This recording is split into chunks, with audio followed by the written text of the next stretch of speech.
ఈ వీడియోలో కుకీస్ చూద్దాం. కుకీస్ అనేవి ఒక స్మాల్ టెక్స్ట్ ఫైల్స్ అనమాట.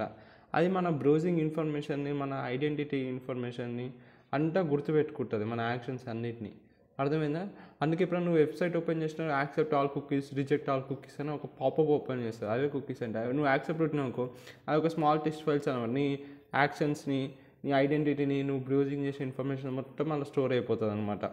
ఇది ఎందుకు చేస్తారంటే ఇది మన ఎంతమంది విజిటర్స్ రిటర్న్ అవుతున్నారు వాళ్ళని ట్రాక్ చేయడానికి, ఇంకా ప్రిఫరెన్సెస్ని ట్రాక్ చేయడానికి, సెషన్స్ వాడు ఎంతసేపు ఉంటున్నారు వెబ్సైట్లో అంతా మన ఇన్ఫర్మేషన్ యూజర్ బిహేవియర్ మొత్తం ట్రాక్ చేయడానికి పనికొస్తుంది కుకీస్. దీనివల్ల వచ్చే అడ్వాంటేజ్ ఏంటంటే ఇది పర్సనలైజేషన్ చేసుకోవచ్చు, అనలిటిక్స్ చేయొచ్చు ఈ కుకీస్ వాడి.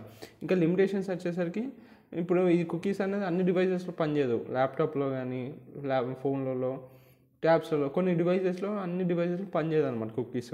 ఇంకా మనం యూజర్స్ మనం ఎప్పుడైనా హిస్టరీలోకి వెళ్ళి క్లియర్ ఆల్ కుకీస్ అనే ఆప్షన్ ఉంటుంది. అట్లా నువ్వు అంటే క్లియర్ చేసుకోవచ్చు కుకీస్ని. ఇంకా థర్డ్ పార్టీ కుకీస్ అవి యూజ్ చేసినాక ప్రైవసీ రీజన్స్ అనేవి వస్తాయి. అందుకని థర్డ్ పార్టీ కుకీస్ ఎట్లా వాడలేము. ఇక మోడర్న్ సొల్యూషన్స్ ఏంటంటే ఫస్ట్ పార్టీ కుకీస్ ఉంటాయి. అవి సర్వర్ సైడ్ అవి ఏం చేస్తాయి, ఆ సర్వర్ సైడ్ ట్రాకింగ్ ఉంటాయి.